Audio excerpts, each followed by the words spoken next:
bismillah fas yéene taalif ci pouvoir ak ñu doxale opposition. Assane na jóg di jéema waar ndax réew mi léegi doy na waar. Opposition ak pouvoir ñoo yàq réew mi ngir alal, rawatina suñ njiiti réew ay ànd ndoom ñoo gën a réew, ñooy def lu bon daw génn réew ndax Macky jox na leen alal. lii rekk tax su réew du neex te coono tam du gaaw a jeex, ngay fàtte ñu di toog fu féex. bilaay xamoo ni ñoo la fal. séeri mareem naa wax ci yow, xamal ni kat Assane du jëw. foo mën a jaar bis dina ñëw, waa réew mi nangu seen alal. Sonko mile sonal nga ko ndax am nga yéene sànk ko, ñun ñoo ko bëgg topp ko.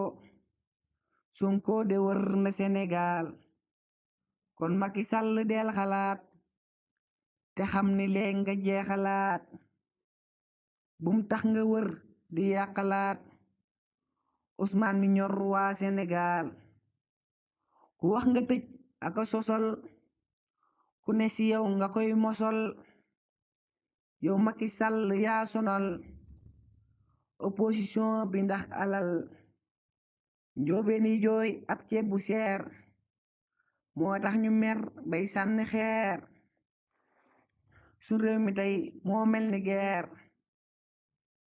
te nguur gi mooy ki niy sonal. ku sant Jóob tey jaaxle na ndax ceeb bi tey de yokku na, moo tax Assane di bind naa da yow Macky Sall yow demal. moo tax Assane di bind naa yow Macky Sall de yow demal. yow Adji Sarr yaa ñàkk jom ak mën a fen doonati ndam. billahi maa la seexlu cam ndax rusuloo ñi lay xalal. ana sa doom gisuñu ko, génne ko ndax ñu ngénte ko.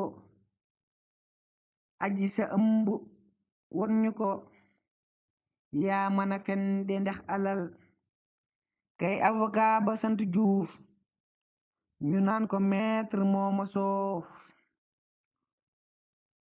kooku de maa ko jàppe doof, ñi teeru dof yi nañ ko jël. kooku de maa ko jàppe dof, ñi teeru dof yi nañ ko jël. yow Idrissa yaa ma soof, sam xel ma tut yaa mel ni doof. yëgal ni tey ñépp nga soof, lii rekk laa la doon yëgal.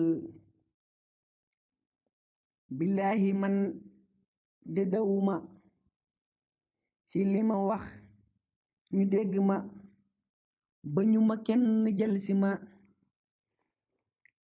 maa nekk fii tey wala fal. billahi man de dawuma te ba ñu ma kenn jël si ma. ci li ma wax ñu dégg ma, maa ngi toog fii di olofal.